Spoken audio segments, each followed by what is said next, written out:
அந்த சவாலை தமிழ்நாடு ஏற்கிறது, எதிர்க்கும், துணிவோடு உங்களை வீழ்த்துவோம் என்று சொல்வதற்கு தான் இந்த கூட்டம். அடுத்தடுத்து தமிழ்நாட்டில் நடக்கும் இயக்கங்கள் RSS சவாலை நாங்கள் நேரடியாக எதிர்கொள்ள தமிழ்நாடு மக்கள் தயாராக இருக்கிறோம், மதுரை மக்கள் தயாராக இருக்கிறோம். இது அயோத்தியாக ஒருபோதும் மாற முடியாது என்பதை சொல்வதற்கு தான் இந்த கூட்டம். முதல்ல குருவனுக்கு அடுத்து வெளியில என்ன பண்ணாங்கன்னா, கொஞ்சம் தள்ளி நம்ம உள்ளூர் சாமிகள்லாம் மறுபடிச்சு வெளியே அதுக்கு வெட்டிக்க. அதுக்கப்புறம் கொஞ்ச நாள் கழிச்சு அதே முடியும். இப்பயும் வெயிலோட மண்ணூர் கோயில், திருப்பரங்குன்ற கோயிலுக்கு பக்கத்துல அங்க ஆடுகள் கட்டிட்டு தான் இருக்காங்க. நீங்களே செய்தியாக உத்தரவு எழுதுறாங்க. திருப்பரங்குன்ற பகுதியில கல்யாண மண்டபத்துக்கு கூட நான்வெஜ் சமைக்கிறது கிடையாது என்று அப்பட்டமான தீர்ப்பு எழுதுறாங்க. என் பக்கத்து வீட்டுல நான்வெஜ் சாப்பிட்டா எனக்கு மனது புட்படுது அப்படின்னு ஒரு கேள்வி பண்ண. அதாவது நீ கோயில்ல என்ன பண்ணாலும் நீ சொல்லு, தர்காவில் என்ன நீ என்ன சொல்ல முடியும்? 1923 தீர்ப்பை படிங்க. நீதிபதி ராமையர் எல்லா தரப்பு வழக்கறிஞர்களையும் சிக்கந்தர் மலை, திருப்பரங்குன்ற மலைக்கு அழைத்து சென்று தர்கா பகுதியை பார்வையிட்டு 35 நாள் விசாரணை நடத்தி தீர்ப்பு கொடுத்தவர் யாரு? ராமையர்.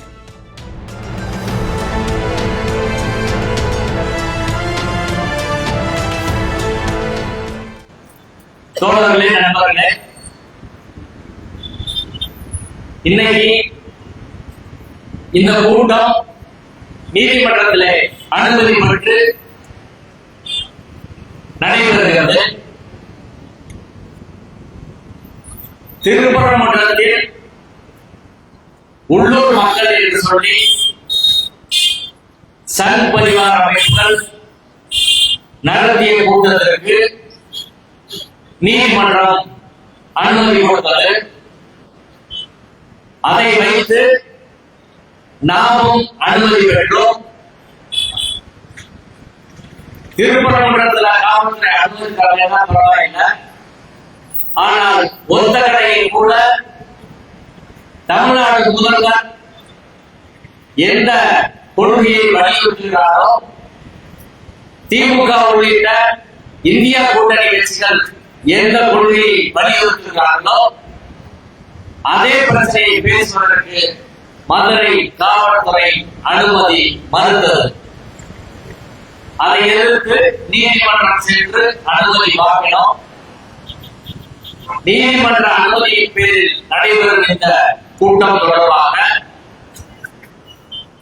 மக்கள் அதிகாரத்தின் மாவட்ட செயலாளர் வழக்கறிஞர் தோழர் நடராஜன் தலைமையில் மாட்டுத்தாவணி பேருந்து நிலையத்தில் வழக்கமாக தோழர்கள் செய்ய பிரச்சாரத்தை மக்கள் மத்தியிலே செய்து கொண்டிருக்கும் போது சங் பரிவார அமைப்புகளின் புகாரின் பேரில் அவர்களை கைது செய்த காவல்துறை ஒரு அரை நாட்கள் அங்கே சிறை வைத்தார்கள்.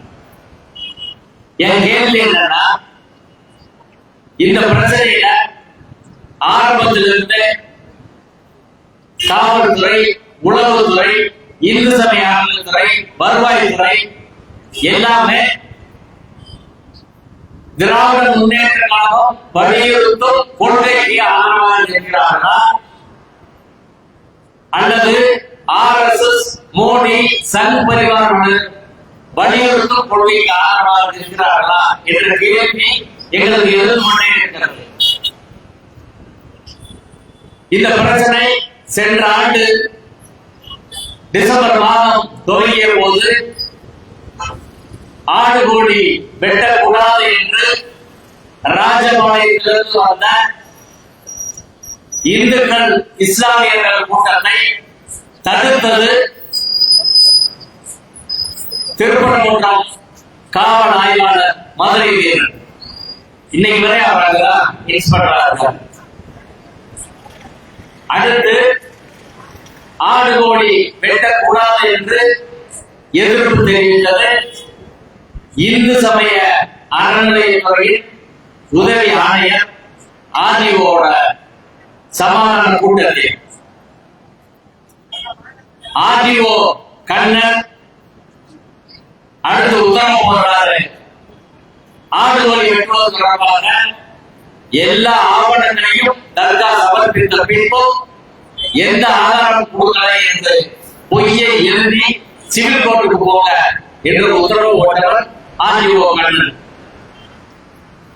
அதற்கு எதிராக மாவட்ட ஆட்சியரிடம் முறையீடு செய்த பின்பும் மாவட்ட ஆட்சியர் சங்கீதா அவர்கள் அந்த பீஸ் கமிட்டி ப்ரொசீடிங்ஸை ரத்து பண்ணல. இந்த பிரச்சனை அங்கே உள்ள உள்ளூர் ஜமாத்தார்கள் போராட்டம் நடத்துகிற போது அவர்களை நேரடியாக எச்சரித்து மிரட்டியவர் மதுரை காவல் ஆணையர் லோகநாதன்.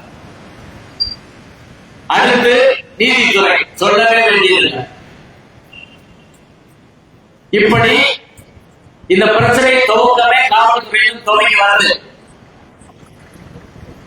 மதுரை மதநலனுக்கு கூட்டமைப்பு சங் பரிவார அமைப்புகளின் வதந்திகளை முறியடிக்க பிப்ரவரி 2ஆம் தேதி மதுரை சோமகாரத்தில் ஒரு பத்திரிகையாளர் சந்திப்பு நடத்துறோம். அந்த பத்திரிகையாளர் சந்திப்பில் புகுந்து நடத்தக்கூடாது மிரட்டினது காவல்துறை, மதுரை போலீஸ் தான். அதே காவல்துறை பிப்ரவரி 4ஆம் தேதி பாஜகக்காரர்கள் பிஜேபி கொடியை எடுத்துக்கொண்டு திருப்பரங்குன்றம் கோயிலில் புகுந்து பாரத் மாதா கி ஜெய் என்று சொல்லி கலவரம் செய்த போது அவர்களை ஊர்வலமாக அழைத்து சென்று மாலையை நிறுத்தி விட்டார்கள். அவர்களை ரிமாண்ட் செய்ய இதே வேற கட்சி திருப்பரங்குன்றம் கோயில புகுந்து கட்சி கொடியை வச்சு திமுகவோ அதிமுகவோ மதிமுகவோ பிசிகவோ மனிதநேய மக்கள் கட்சியோ மக்கள் அதிகாரமோ யாராவது கோயிலுக்குள்ள புகுந்து அப்படி பண்ணியிருந்தா காவல்துறை சும்மா விடுமா? அரசாங்கம் சும்மா விடுமா? நீதிமன்றம் பேசாம இருக்குமா? ஒண்ணுமே செய்யல. பிப்ரவரி 4ஆம் தேதி மதுரை உயர் நீதிமன்றத்தில் கார்த்திகை தீபம் வழக்கை விசாரிக்கக்கூடிய தற்போது விசாரித்திருக்கக்கூடிய நீதிபதி ஜெயச்சந்திரன் பூர்ணிமா தலைமையிலான அமர்வில் அந்த வழக்கு வருகிறது. 4 மணிக்கு வாக்குறுதி தராங்க. என்ன சொல்றாங்க?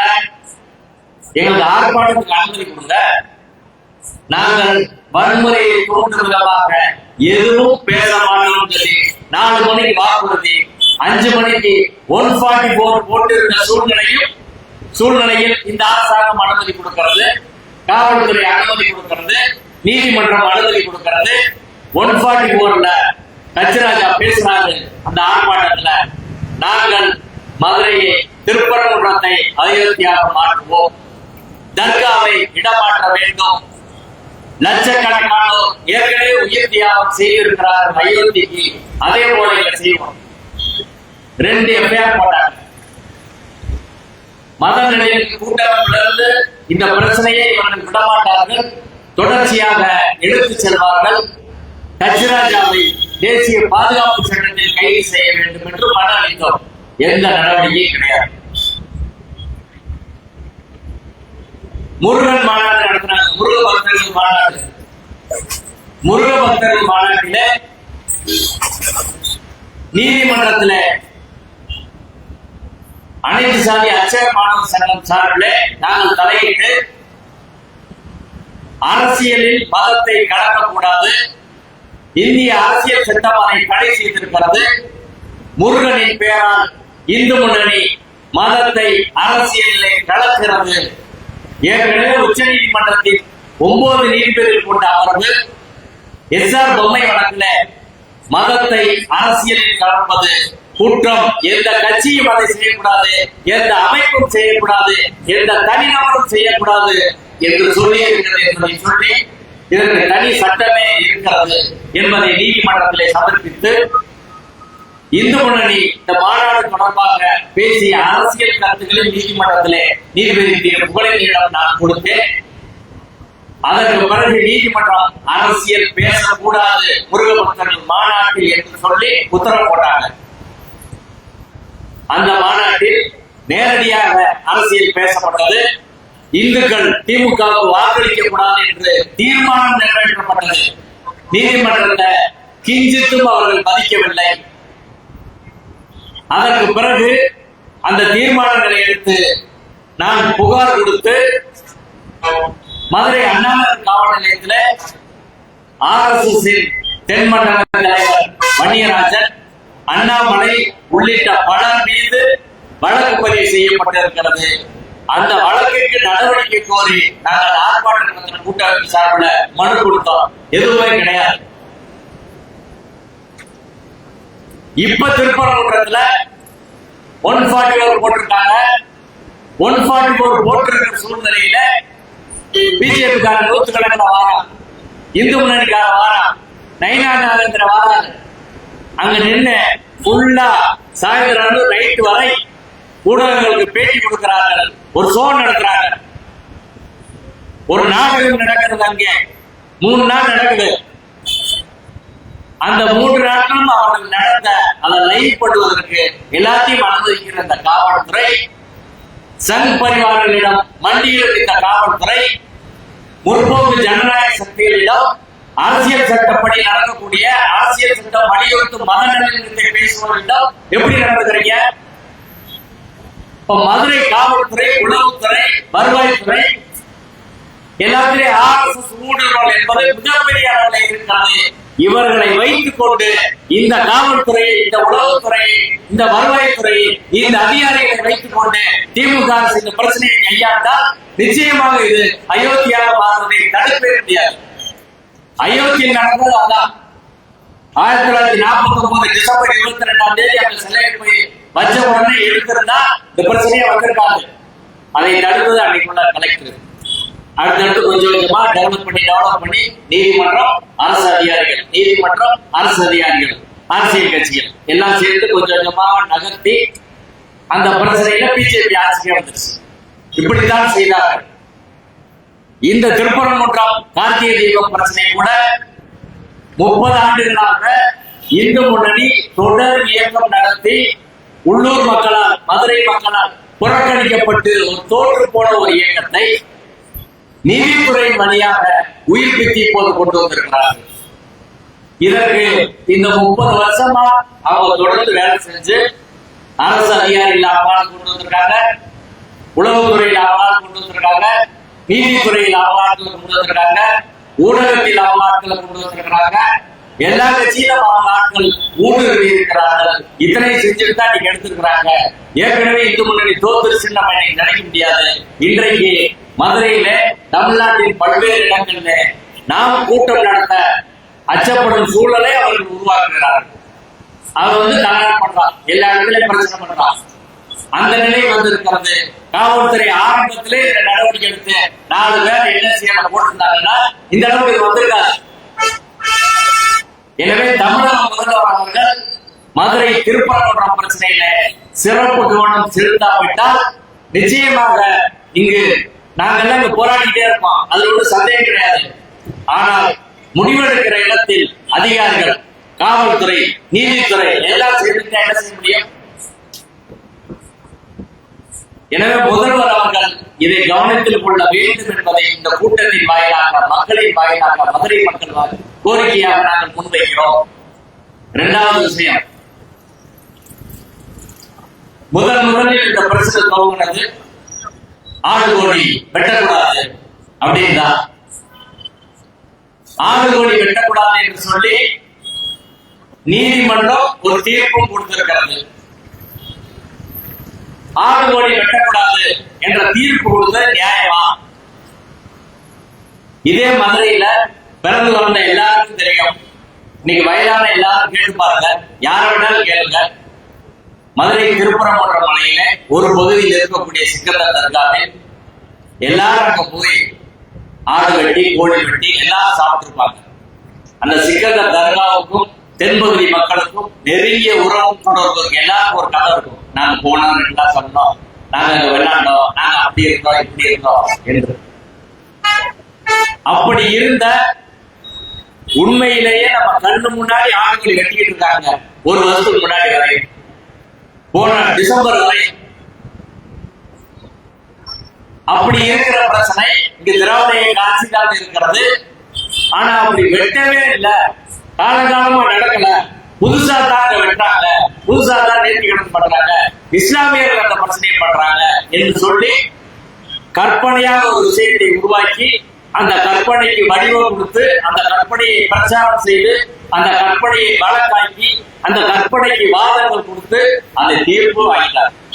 உயர் நீதிமன்றத்தின் 3 நீதிபதிகளில் 2 நீதிபதிகள், நீதிபதி ஸ்ரீமதி, நீதிபதி விஜயகுமார் இருவரும் ஆடு கோழி வெட்டக்கூடாதுன்னு சொல்லி தீர்ப்பு கொடுத்தார்கள். அந்த வழக்கு நீதிமன்றத்தில் வருகிற போது தர்கா சார்பில் நானும் ஆஜராகி வாதம். நான் நீதிபதியிடம் சில விஷயங்கள் தான் முக்கியமா கேட்டேன். ஒரு 3 மணி நேரம் அந்த வழக்குல பேசணும். அதுல மிக முக்கியமான கேட்ட ஒரு கேள்வி, ஒரு மத நூல்களை இலக்கியங்களை வைத்து இன்னொரு மத வழிபாட்டு தளத்தில் வழிபாட்டு முறைகளை கேள்வி எழுப்ப முடியுமா? திருப்பரங்குன்றம் கோயில சைவ ஆகம கோயில் என்று வழக்கு போடுறாங்க. யார் போடுறது? அனுமன் சேனா. இன்னொரு மனிதர் யாரு? இந்து மக்கள் கட்சி. அனுமன் சேனா போட்ட வழக்கில் திருப்பரங்குன்றம் சைவ ஆகம கோயில், சைவ ஆகம கோயில்ல பக்கத்தில் இருக்கக்கூடிய தர்காவில் ஆடு கோழி வெட்டுவது என்பது கோயிலை பாதிக்கும், எங்க நம்பிக்கையை பாதிக்கும். இதான் வழக்கு. நான் நீதிபதியை கேட்டேன். 1950 இருந்து 2024 வரைக்கும் உச்ச நீதிமன்றம் 1954 சிறூர் மத் என்ற 7 நீதிபதிகள் வழக்குல தீர்ப்பு சொல்லி இருக்கிறாங்க. மத விவகாரங்கள், மத சடங்குகள் தொடர்பான ஒரு முக்கியமான வழக்கு. சிறூர் மத்தில இருந்து 1972 சேஷம்மாள் வழக்கு, ஆதித்தன் வழக்கு, இப்படி பல்வேறு வழக்கு, அனைச்சாரி அர்ச்சகர் 2வது வழக்கு, ஆதிசைய சிவாச்சாரிய வழக்கு, இப்படி ஒரு டஜன் வழக்குகள் இருக்கு. எந்த வழக்கிலாவது ஒரு மத நூல்களை வைத்து இன்னொரு மத வழிபாட்டு தளத்தை கேள்வி எழுப்ப முடியுமா என்பதற்கு ஒரு சான்று அவங்களை கொடுக்க சொல்லுங்க. குரான்ல சில விஷயங்கள் இருக்கு, பைபிள்ல சில விஷயங்கள் இருக்கு. குரான் பைபிளை வச்சு ஒரு சைவ கோயில்ல, ஒரு வைணவ கோயில்ல, ஒரு நாட்டார் தெய்வ கோயில்ல, ஒரு சமண கோயில்ல, ஒரு பௌத்த கோயில்ல நடக்கிற ஒரு விஷயத்தை கேள்வி எழுப்ப முடியுமா? எங்க குரான்ல எப்படி சொல்லி இருக்கு, அதனால பக்கத்துல இருக்க கோயில் எப்படி செய்யக்கூடாது, எங்க பைபிள்ல எப்படி சொல்லி இருக்கு, அதனால எதிர்த்தாப்புல இருக்க கோயில்ல நீங்க வெள்ளிக்கிழமை கும்பிடக்கூடாது அப்படி கேட்க முடியுமா? இதற்கு எந்த ஆதாரமும் அவங்க தரல. 2வது ஒரு கேள்வியை கேட்டோம். ஆடு கோழி வெட்டுனா புனித வெற்றும் சொல்றாங்க, கோயிலோட மலையோட புனித வெற்றும் சொல்றாங்க. ஆடு கோழி வெட்டினா புனித வெற்றும்னு எந்த இந்து மத நூல் சொல்லுது? எந்த வைதிக மத நூல் சொல்லுது? எந்த ஆகமம் சொல்லுது? எந்த இதிகாசம் சொல்லுது? எந்த புராணம் சொல்லுது? சொல்லு. ஒரு சின்ன ஆதாரம் கூட கொடுக்கல. வேதங்கள்ல ஆட்டை வெட்டி மாட்டை வெட்டி சாப்பிட்டா, குதிரையை வெட்டி சாப்பிட்டா எவ்வளவு டேஸ்டா இருக்கும், எந்தெந்த கறியை யார் கொடுக்கலாம், கால் எலும்பு எப்படி இருக்கும், தொடை எலும்பு எப்படி இருக்கும், கழுத்து சதை எப்படி இருக்கும், இதெல்லாம் இருக்கு. ஆடு கோழி வெட்டினா புனித வெட்டுறோம் அப்படின்னு சொல்றது எந்த நூல்ல இருக்கு அப்படின்னு கேட்டதுக்கு எங்கேயுமே கிடையாது. நம்ம எல்லா விவசாய கோயிலும் வெட்டுறோம், பாண்டி கோயில வெட்டுறோம், அழகு கோயில வெட்டுறோம், எல்லா ஊர்லயும் தான் வெட்டுறோம். ஏன் திருப்பரங்குன்றம் கோயில்ல முருகனுக்கு ஏற்கனவே சங்க இலக்கிய காலத்தில் திருமுருகாற்று படையில் இருக்கிறது. எல்லா பல நூல்கள் இருக்குது. ஆட்டை அறுத்து ஆட்டு கறியை ஆட்டு ரத்தத்தில் கலந்து திணையரிசியை கலந்து முருகனுக்கு படையிட்டாங்கன்னு சொல்லி எல்லா நூல்களிலும் இருக்கிறது. வரலாற்று ஆதாரம் இருக்கிறது, சங்க இலக்கிய ஆதாரம் இருக்கிறது. அதே கோயில்ல பலிபீடம் இருக்கு. பலிபீடம் இருக்கு, எல்லா கோயிலும் பலிபீடம் இருக்கும். அதன் நினைவாகத்தான், பலி கொடுத்த நினைவாகத்தான் அங்க எல்லாம் இப்ப சும்மா சாப்பாட்டுல குங்குமத்தை கலந்து வைக்கிற ஒரு பழக்கம் இன்றும் நீடிக்கிறது. ஒரு 50 வருஷத்துக்கு முன்னாடி கூட திருப்பரங்குன்றம் கோயில்ல இந்த ஆடு கோழி வெட்டதாக போடுது. அதுக்கு முன்னாடி வேற வெட்டிட்டு தான் இருக்காங்க. முதல்ல முருகனுக்கு, அடுத்து வெளியில என்ன பண்ணாங்கன்னா கொஞ்சம் தள்ளி நம்ம உள்ளூர் சாமியெல்லாம் கருப்பாட்டி எல்லாம் வெளியே வச்சு அதுக்கு வெட்டிக்கணுன்றது. அதுக்கப்புறம் கொஞ்ச நாள் கழிச்சு அதையும் முடியல. இப்பயும் வெயிலூர் அந்த அம்மன் ஒரு கோயில் இருக்கு, திருப்பரங்குன்றம் கோயிலுக்கு பக்கத்துல, அங்க ஆடுகோழி கட்டிட்டு தான் இருக்காங்க. ஆனா நீதிபதி ஸ்ரீமதி அவர்கள் உத்தரவுல எழுதுறாங்க, திருப்பரங்குன்றம் பகுதியில எங்க கல்யாண மண்டபத்துல கூட நான்வெஜ் சமைக்கிறது கிடையாது என்ற அப்பட்டமான பொய்யை தீர்ப்புல எழுதுறாங்க. இன்னைக்கும் போய் பாருங்க, அந்த தெப்பகுளத்தை சுத்தி டெய்லி சனிக்கிழமை ஞாயிற்றுக்கிழமை ஃபுல் கடை இருக்கும், டெய்லி தான் கடை இருக்கு. நீதிபதி விஜயகுமார் அவர்கள் நீதிமன்றத்தில் இருக்கும்போது சொல்றாங்க, நானே நான்வெஜ் சாப்பிட்டு தான் உட்கார்ந்து எழுதுறேன் அப்படின்னு தான் சொல்றாங்க. இப்ப இரண்டாவது விஷயம், ஆடுகோழி வெட்டுவது புனிதமற்றது என்பதை எங்கேயுமே சொல்லலாம், எந்த கூட ஆதாரம் கொடுக்கல. இப்படி நீதிமன்றத்தில் எந்த ஆதாரம் கொடுக்காத போது இது தொல்லியல் துறை கட்டுப்பாட்டில் இருக்கு, அதனால இங்க நீங்க ஆடுகோழி வெட்டக்கூடாது என்ற ஒரு விசித்திரமான தீர்ப்பை கொடுத்தார்கள். தொல்லியல் துறையின் கட்டுப்பாட்டில் இருக்குதுன்னா 172.2 ஏக்கர் நிலமும் தொல்லியல் துறையின் கட்டுப்பாட்டில் ஜீவோ போட்டிருக்காங்க. அப்படின்னா கோயிலுக்கு அது பொருந்தா, கோயிலுக்கு பொருந்தா தர்காவுக்கு பொருந்தோம், தர்காவுக்கு பொருந்தா கோயிலுக்கு பொருந்தோம். ஆர்டிகல் 25 மத வழிபாட்டு உரிமை, ஆர்டிகல் 26 டினாமினேஷன் ரைட் எல்லாம் 2 பேருக்கு தானே. அதுல இவங்களுக்கு பார்ப்பனர்களுக்கு மட்டும்தான், முஸ்லீம்களுக்கு இல்ல, கிறிஸ்தவர்களுக்கு இல்ல, மத்த இந்துக்களுக்கு இந்த எங்க மாற்றி சொல்லியிருக்கா அரசியல் சட்டம். எல்லாருக்கும் அரசியல் சட்டம் ஒன்று தானே, எல்லாருக்கும் வழிபாட்டு உரிமை தானே. என் பக்கத்து வீட்டுல நான்வெஜ் சாப்பிட்டா எனக்கு மனது புண்படுது அப்படின்னு ஒரு கேஸ் போட முடியுமா சொல்லுங்க? அதான் அது. நீ கோயில்ல என்ன பண்ணணும் நீ சொல்லு, தர்காவில் என்ன நீ என்ன சொல்ல முடியும்? தர்கா யாருக்கு சொந்தம் பண்ற 1923 ராமையர் தீர்ப்புல தர்கா, அங்க உள்ள நெல்லித்தோப்பு, அதுல உள்ள மண்டபம், அந்த பகுதி மலை மொத்தமா அவங்களுக்கு சொந்தம், மீத பகுதி கோயிலுக்கு சொந்தம். 1923 தீர்ப்பு சொல்லியாச்சு. 31 உச்ச நீதிமன்றமான பிரிவுக்கு வச்சு அதை உறுதி பண்ணிட்டாங்க, முடிச்சு போச்சு அந்த பிரச்சனை. தர்காவுக்கு சொந்தமான இடத்தில் என்ன வழிபாட்டு முறை செய்ய வேண்டும் என்பதை தீர்மானிப்பது யார்? தர்கா தானே தீர்மானிக்கணும். அங்க இந்துக்களும் போறாங்க, இஸ்லாமியர்களும் போறாங்க, அவர்கள் எல்லாம் சேர்ந்து தீர்மானிக்கட்டும். அதை சொல்ல அனுமதி சேனா யாரு? இந்து மக்கள் கட்சி யாரு? பிஜேபி யாரு? RSS யாரு? சனிப்பரிவர் கூட்டம் நீ யாரு? நான் என்ன சாப்பிடு நீ சொல்றியா? தர்காவில் என்ன சாப்பிடு நீ சொல்றியா? எப்படி சொல்ல முடியும்? சட்டம் அனுமதிக்குதா? அரசியல் சட்டம் அனுமதிக்குதா? இப்படிப்பட்ட ஒரு அயோக்கிய தரமான வாதங்களை நீதிமன்றத்திலே எந்த ஆதாரமும் கொடுக்காமல் அவர்கள் பெற்றார்கள். நம்ம சொல்ல எதுக்காக பதில் சொல்லல. அடுத்து சிக்கந்தர் மலையா கந்தர் மலையா அப்படின்னு ஒரு பிரச்சனை, அதுக்கு ஒரு வழக்கு.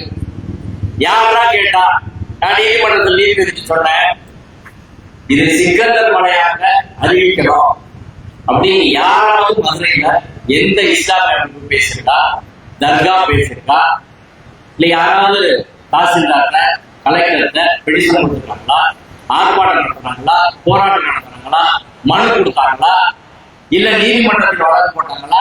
அப்படி ஒரு பிரச்சனையே கிடையாது. 1815 சில ரெக்கார்டு இருக்கு, 1863 சில இனாம் ரெஜிஸ்டர், மானிய ரெஜிஸ்டர் கொஞ்சம் ரெக்கார்டு இருக்கு. அதுல சிக்கந்தர் மலை என்று சிக்கந்தர் தர்கா என்ற பகுதிக்கு இருக்குது பேரு. அதுக்கு இன்னைக்கு இருக்கவங்க என்ன பண்ணுவாங்க?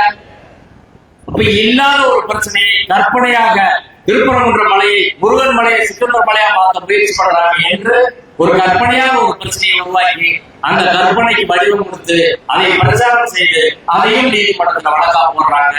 அந்த வழக்கிலையும் நீதிமன்றம் விசாரிக்கிறது. நாங்க சொன்னோம் 1923 தீர்ப்பை படிங்க. நீதிபதி ராமையர் எல்லா தரப்பு வழக்கறிஞர்களையும் சிக்கந்தர் மலை திருப்பரங்குன்ற மலைக்கு அழைத்து சென்று தர்கா பகுதியை பார்வையிட்டு 35 நாள் விசாரணை நடத்தி தீர்ப்பு கொடுத்தவர் யாரு? ராமையர். ராஜா ஐயர் இப்படி சொல்றாரு, ஆனா ராம் ஐயர் இப்படிதான் சொல்லியிருக்காரு என்று நீதிமன்றத்திலே நாங்கள் சொன்னோம். சிக்கந்தர் மலை என்று டாக்குமெண்ட்ல இருக்கு. 1815 இனாம் ரெஜிஸ்டர்ல சிக்கந்தர் மலைக்கு, சிக்கந்தர் தர்காவுக்கு அதை பராமரிப்பதற்காக தனப்பன்களுக்கு கிராமம் இலவசமாக கொடுக்கப்பட்டிருக்கிறது என்ற ஆவணங்கள் இனாம் ரெஜிஸ்டர் இருக்கு. மதுரை மேனவன் இருக்கு, கந்தர் மலை என்ற பேரும் மதுரை மேனவன் இருக்கு. ரெண்டையும் நீதிபதி பதிவு செய்கிறார். அவனதான் அது முடிச்சு போச்சு. 2 பேரும் இருக்கிற போது திருப்பரங்குன்ற மலை என்ற பேரும் திருப்பரங்குன்ற ஊர்ல இருக்கிற அந்த பேர் இருக்கு. ரெக்கார்ட்ல திருப்பரங்குன்றம் மலை என்ற பேரும் இருக்கிறது. அவ்வளவுதான் இந்த விஷயம். இதுல இந்த பேர்ல கூப்பிடு, இந்த பேர்ல கூப்பிடாத அப்படின்னு ஒரு நீதிமன்றம் சொல்ல முடியுமா? மதுரைக்கு எத்தனை பேர் இருக்கு? கூட்டல் நகர்னு சொல்றோம், ஆலமலை நகர்னு சொல்றோம், பல்வேறு மதுரை பேர் இருக்கு. இப்படி ஏராளமான பேர் மதுரைக்கு இருக்கு. இந்த யானை மலைக்கு பல்வேறு பேர் இருக்கு, அழகர் மலைக்கு பல்வேறு பேர் இருக்கு, அரிஜாப்பட்டி மலைக்கு பல்வேறு பேர் இருக்கு. இருக்குதான் செய்யுது. இதுல ஒரு பேர் தான் நீ கூப்பிடணும் அப்படின்னு நீதிமன்றம் சொல்ல முடியுமா? அது சொன்னா கூட பரவாயில்லை. திருப்பரங்குன்றம் மலையில மட்டும் கூப்பிடணும்னு சொல்லி ஒரு நீதிமன்றம் நிறுத்தி இருந்தாலும் பரவாயில்லை. திருப்பரங்குன்றம் மலையில கூப்பிடணும், சிக்கந்தர் மலையில கூப்பிடக்கூடாது. எப்படி நீதிமன்றம் சொல்லுவாங்க? சிக்கந்தர் மலையில கூப்பிடக்கூடாது, ரைட்டு. கந்தர் மலையில கூப்பிடக்கூடாது சொல்லணும்ல. திருப்பரங்குன்றம் மலையில் மட்டும் கூப்பிடக்கூடாது சொன்னா அது நீதிமன்றம். இல்ல சிக்கந்தர் மலையில் கூப்பிடாத, கந்தர் மலையில் கூப்பிடாத, திருப்பரங்குன்றம் மட்டும் கூப்பிடும் சொன்னா அது நீதிமன்றம். ஆனால் திருப்பரங்குன்றம் மலை என்று அழைக்க வேண்டும், சிக்கந்தர் மலை என்று அழைக்க கூடாது, கந்தர் மலை என்று பேசாது. அதனாலதான் கச்சிராஜா படம் எடுக்கிறாரு. நம்ம காலகரம் கச்சிராஜா நடிச்ச படத்தெல்லாம் நீ பார்த்து அதை பார்க்கிற ஒரு நிலைமை. வேற படம் இப்ப நம்ம பேசுறதுனால அதை பார்த்தாங்க, இல்லைன்னா படம் பார்க்கறது இல்லை. இப்ப பேசுறதுக்காக பார்த்து அதை பேசணும். இப்ப நீதிமன்றம், இதே நீதிமன்றத்தில் நான் சொன்னேன், ஒரு நீதிபதி இப்படி நீதிபதி ஸ்ரீமதி அவர்கள் கொடுத்துருக்காங்க. அரசியல் சட்டத்தில் ஆர்டிகல் 48 இருக்கு, சட்டத்துக்கு முன் எல்லா சமம்னா ரெண்டையும் கூப்பிடக்கூடாதுன்னு சொல்லு, ஒண்ணு மட்டும் கூப்பிடணும்னு சொல்லு. அப்படி இல்லாம ஒரு நீதிபதி எப்படிங்க சொல்ல முடியும் என்று கேட்டோம். அந்த பிரச்சனை கற்பனை. மூணாவது நேரத்தை நான் நேரடியாக இந்த சர்வேகள்லாம் அது சனகாரங்கள்லாம் அப்படின்ற செய்தியை சொல்லி நிறைய செய்ய நேரம்.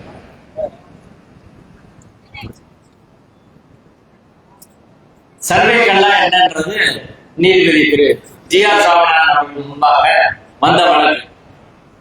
அந்த வழக்கு தொடுத்து பத்திரிகையில செய்தி வருகிறது. நீதிபதி வழக்கு வர்ற போது அரசு சட்டம் பார்த்து கேட்கிறாரு, யார பார்த்து நீங்க பயப்படுறீங்க, தீவிரம் என்ன என்று கேட்கிறார். பத்திரிகையெல்லாம் செய்தி வருது. அதற்கு பிறகு அந்த தீர்ப்பெல்லாம் எடுத்து நம்ம பார்க்கிற போது கார்த்திகை தீபம் தொடர்பாக 1994 நீதிபதி கடகராஜ் ஒரு தீர்ப்பு கொடுத்திருக்காரு. 2014 2 தீர்ப்புகள் நீதிபதி வேணுகோபால் கொடுத்திருக்காரு. இதே மதுரை கோர்ட்ல 2017 2 நீதிபதிகள் கொண்ட அவர்கள் நீதிபதிகள் கல்யாண சுந்தரம், பவானி சுப்ராயன் தலைமையிலான அமர்வு தீர்ப்பு, நீதிபதிகள் M.M. சுந்தரேஷ், சதீஷ்குமார் தலைமையிலான அமர்வு இன்னொரு தீர்ப்பு. மொத்தம் 5 தீர்ப்புகள் இருக்கிறது. அந்த 5 தீர்ப்புல ஏற்கனவே இந்த பிரச்சனை விவாதிக்கப்பட்டு முடிவாயிடுச்சு. 2 நீதிபதிகள் முடிவு செய்த போது ஒரு நீதிபதியாக இருக்கக்கூடிய நீதிபதி ஜி.ஆர். சாமிநாதன் அவர்கள் இந்த வழக்கை எப்படி விசாரிக்க முடியும்? விசாரிக்க முடியாது. இனிமேல் இந்த வழக்கு விசாரிக்கணும்னா 3 நீதிபதிகள் கொண்ட அமர்வுதான் விசாரிக்க வேண்டும் என்று சொல்லி மதுரை மத நல்லிணக்க மக்கள் கூட்டமைப்பு சார்பிலே தோழர் மீதா பாண்டியன் பெயரில் ஒரு புகாரை தலைமை நீதிபதிக்கு அனுப்பி இந்த வழக்கை நீதிபதி ஜி.ஆர். சாமிநாதன் அவர்கள் விசாரிக்க கூடாது என்று சொல்லி மனு அனுப்பி ஒரு பிரஸ் மீட் வச்சு அந்த மனுவை வெளியிட்டு அரசாங்கத்துக்கும் தலைமை நீதிபதிக்கும் கோரிக்கை வைத்தோம். எந்த நடவடிக்கையும் கிடையாது. ஆரம்பத்தில் நடவடிக்கை எடுத்த இவ்வளவு பிரச்சனை வந்திருக்காரு. அடுத்து வழக்கு விசாரணை வருகிறது. வழக்கு விசாரணையில அனைத்து சாதி அச்சர் மாணவர் சங்கத்தின் சார்பில் நான் ஆஜராகி இணைத்து மனு தாக்கல் செஞ்சு பேசுறோம். ஏற்கனவே 2 நீதிபதிகள் முடிவு செஞ்சுட்டாங்க, நீங்க விசாரிக்கவே முடியாது அப்படின்னு சொல்றோம். 2வது டிஸ்பியூட்டட் கொஸ்டின் ஆஃப் ஃபேக்ட் அப்படின்னா ஒரு விஷயம், ஒரு சங்கதி, அதுல குழப்பம் இருக்கு, சரியா முடிவு பண்ண முடியலன்னா அதை உயர் நீதிமன்றம் ரிட் பெட்டிஷன்ல விசாரிக்க முடியாது, சிவில் நீதிமன்றம் தான் விசாரிக்கணும். இதுல என்ன இருக்கு? அது தூணா, தீப தூணா, சர்வே தூணா, சமணர் தூணா, வெறும் தூணா அல்லது கிரானைட் தூணா அப்படின்றது டிஸ்பியூட்டட் கொஸ்டின் ஆஃப் ஃபேக்ட். 2வது விஷயம், அந்த தூண் இருக்கிற இடம் யார் இடத்துக்குள்ள இருக்கு? தர்கா இடத்துக்குள்ள இருக்கா, கோயில் இடத்துக்குள்ள இருக்கா? இதுவும் ஒரு பிரச்சனை. அதுவும் இதுவரை முடிவாக 2021 நீதிபதி இளங்கோவன் அவர்கள் இதே மதுரை உயர் நீதிமன்றத்துல ஒரு வழக்கு விசாரணைக்கு வருகிறது. அந்த வழக்கு தர்கா பட்ட வழக்கு. அந்த வழக்கிலே கோயில் நிர்வாக சார்பில் ஆஜரான வழக்கறிஞர் இந்த வழக்கில் மொத்த மலையும் தர்கா அமைந்திருக்கக்கூடிய மலைப்பகுதி தர்காவுக்கு சொந்தம் என்று சொல்லி இருக்கிறார்கள். மீத மலை கோயிலுக்கு சொந்தம் என்று சொல்லி இருக்கிறார்கள். அந்த மலைப்பகுதி இதுவரை அளக்கப்படவில்லை. எனவே அளக்க வேண்டும். அளந்தால்தான் பிரச்சனை தீர்வு. நீதிமன்றத்தில் சொன்னது யாரு? கோயில் வழக்கறிஞர். தர்காவை ஏற்றுக்கிடுச்சு. அரசாங்கம் பல பிரச்சனை வரும், மறுபடியும் வழக்கு வரும், வேணாம்னு சொல்றாங்க. அப்ப அந்த இடம் யாருக்கு சொந்தம் என்பது பிரச்சனை. அடுத்து இங்கு தீபம் ஏற்றும், கார்த்திகை தீபம் ஏற்றுவது ரெண்டு. தீபம் ஏற்றுவது வேறு, கார்த்திகை தீபம் ஏற்றுவது வேறு. தீபம் எப்ப வேணாலும் யார் எங்க வேணாலும் ஏற்றிக்கலாம். ஆனால் கார்த்திகை தீபம் வருஷத்துக்கு ஒரு முறைதான் மழையில் ஒரே இடத்துல ஏற்றப்படும். திருவண்ணாமலையிலாதான், திருச்செந்தூர்லாதான், பழனியிலாதான், எல்லாத்துலயும் ஒரு இடத்தில் தான் வருடத்துக்கு ஒரு முறை தான் ஏற்ற முடியும். அதுவும் சம்பந்தப்பட்டவர்கள் தான் ஏற்றுவார்கள். யாருமே நான் போய் ஏற்ற முடியாது. இப்ப அது நீண்ட கால பழக்கமா இல்லையா அப்படின்றத பொறுத்து பழக்கம் அவங்க சொல்றாங்க, இல்லை என்று கோயில் சொல்கிறது. எனவே அதுவும் ஒரு பிரச்சனை. இதையெல்லாம் நீதிமன்றத்திலே வாதமாக வைத்து, இரண்டாவது வழக்கை யார் கொடுத்தார்களோ அவர் தான் நிரூபிக்கணும். எவிடன்ஸ் ஆக்ட் பழைய சட்டம் செக்ஷன் 101, புது சட்டம் செக்ஷன் 104. யார் கோர்ட்டுக்கு வரானோ அவன் தான் நிரூபிக்கணும். நாங்க சொல்றோம், இது கார்த்திகை தீபத்தூண் என்பதற்கான ஒரு துண்டு பேப்பரை கூட நீதிமன்றத்திலே இந்து முன்னணியோ சன் பரிவார அமைப்புகளோ ராமரடிக்குமாற ஒருத்தர் கூட கிடையாது. ஒரு கல்வெட்டு ஆதாரம் கிடையாது, ஒரு புத்தக ஆதாரம் கிடையாது, ஒரு வரலாற்று ஆதாரம் கிடையாது, தொண்டியல் ஆதாரம் கிடையாது, ஒரு சின்ன பேப்பர் கூட கிடையாது, எதுவுமே கிடையாதுங்க. ராமரடிக்குமாற பெட்டிஷன்லயே நீங்க தீபத்தூண்ல ஏத்துக்கிற கோரிக்கையே கிடையாது. அவர் பெட்டிஷன்ல பாரம்பரியமா ஏற்றுற இடத்துன்னு சொல்லியிருக்காங்க. அவ்வளவுதான் விஷயம். எதுவுமே இல்லாத போது நீதிபதி எதுவுமே இல்லைன்னு நீதிபதி ஜிஆர் அவர்கள் நேரடியாக அங்க போய் பார்த்து அவர் பார்த்த விஷயத்தை வைத்து எழுதுகிறார். அன்னைக்கு அடுத்த நாள் அன்னைக்கு கேஸ்ல தர்காவை பார்த்து கிடையாது. அடுத்து ஒரு நாள் கழிச்சு தான் தர்காவை வராங்க.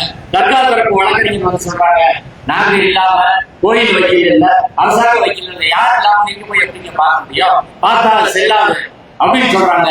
ரெண்டாவது வக்ஃபோர்ட் ப்ராப்பர்ட்டி, வக்ஃபோர்ட் கேஸ்ல இல்லைன்னா அடுத்து வக்ஃபோர்ட் நோட்டீஸ் போட்டு 28ஆம் தேதி அவருடைய அன்னைக்கோட அந்த வழக்கு அதுக்கு மேல அவர் விசாரிக்க முடியாது. 3 மாதம் அவருக்கான கால அவகாசம் முடிஞ்சிருச்சு. டிசம்பர் 1ஆம் தேதி வேறு நீதிபதி வருகிறார். 22ஆம் தேதி வக்ஃபோர்ட்ல வராங்க.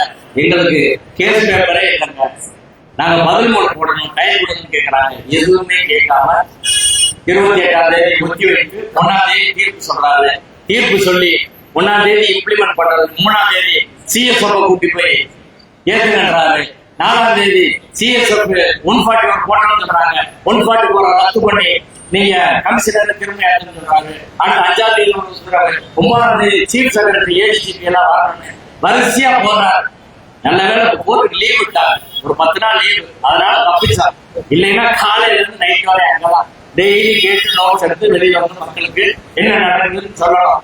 எல்லா ஊடகங்களும் அங்கதான் இருக்கிறாங்க. இதான் நிலைமை. இப்ப தமிழ்நாட்டில் இது ஒண்ணுதான் பிரச்சனையா? இன்னைக்கு அப்பீல் மனு தாக்கல் செய்து, அப்பீலில் கூட பொதுவா அப்பீல் தாக்கல் பண்ணா கட்டம் எழுதவே மாட்டாங்க, நீதிமன்றம் இருக்குது. 10,000 வழக்குகள் அப்படி இருக்கு. ஆனாலும் தொடர்ந்து எடுத்து நீதிபதி அவர்கள் உத்தரவு பிறப்பிக்கிறார். சிஎஸ்எஃப் எதுக்கு வச்சு? சிஎஸ்எஃப் உயர் நீதிமன்ற பாதுகாப்புக்கு வச்சு. கோர்ட் காம்பவுண்டுக்கு வெளியே ஒரு சம்பவம் நடந்தா, கொலை நடந்தா கூட சிஎஸ்எஃப் போலீஸ் வர முடியாது. உள்ளூர் போலீஸ் சரியில்லை, ஒத்தநாடு போலீஸ் சரியில்லை, அண்ணாநகர் போலீஸ் சரியில்லை, அதனால சிஎஸ்எஃப் இன்ஸ்பெக்டர் கொடுக்குறேன், ஒரு கொலைகளை கொடுக்க முடியுமா? ஒரு ரேப் கேஸ் கொடுக்க முடியுமா? தமிழ்நாடு போலீஸ் எதுக்கு இருக்காங்க? சிஎஸ்எஃப் சட்டம் இருக்கு. அந்த சட்டம் பாதுகாப்புக்காக உருவாக்கப்பட்ட படையது, வேற எதுக்கு அவங்களை பயன்படுத்த முடியாது. ஆனா சிஎஸ்எஃப் ஒரு நீதிபதி போடுறாரு, அதை 2 நீதிபதிகள் அமர்வு உறுதி செய்கிறது. இதே நீதி 2 நீதிபதிகள் அமர்வுல மிக தெளிவாக பல்வேறு வாதங்கள் நான் சொன்ன எல்லாத்தையும் கொடுத்தாங்க. குறிப்பாக அது சர்வே தூண் என்பதற்கான ஆதாரத்தை நான் நீதிமன்றத்தில் கொடுத்தேன். 1899 மிக தெளிவாக இந்திய சர்வே டிபார்ட்மெண்ட் வெள்ளக்கார காலத்துல ஆதாரம் கொடுத்திருக்கிறாங்க. அந்த சர்வே ஸ்டேஷன் என்பதற்கான ஆதாரம் சிக்கந்தர் மலையில 2 சர்வே ஸ்டேஷன் பாயிண்ட் இருக்கு என்பது அதுல ஒண்ணு நேரம் சொல்லியிருக்காங்கன்னா, சிக்கந்தர் தர்கா பிளாட்ஃபார்ம்ல ஒரு சர்வே ஸ்டேஷன் சொல்லியிருக்காங்க. அந்த பிளாட்ஃபார்ம்ல இருக்கிற வார்த்தையே இருக்கிறது. அப்படி சொன்னா அந்த வழக்கே முடிஞ்சு போச்சு. தர்கா இடத்துல வந்து கேட்கவே முடியாது, முடிஞ்சு போச்சு. 1996 வழக்குல இந்து முன்னணியில இருந்து வெளியேறவங்க வழக்கு போடுறாரு. அதுல 7வது எதிர்ப்பதா ராமகோபாலன் இருக்காரு.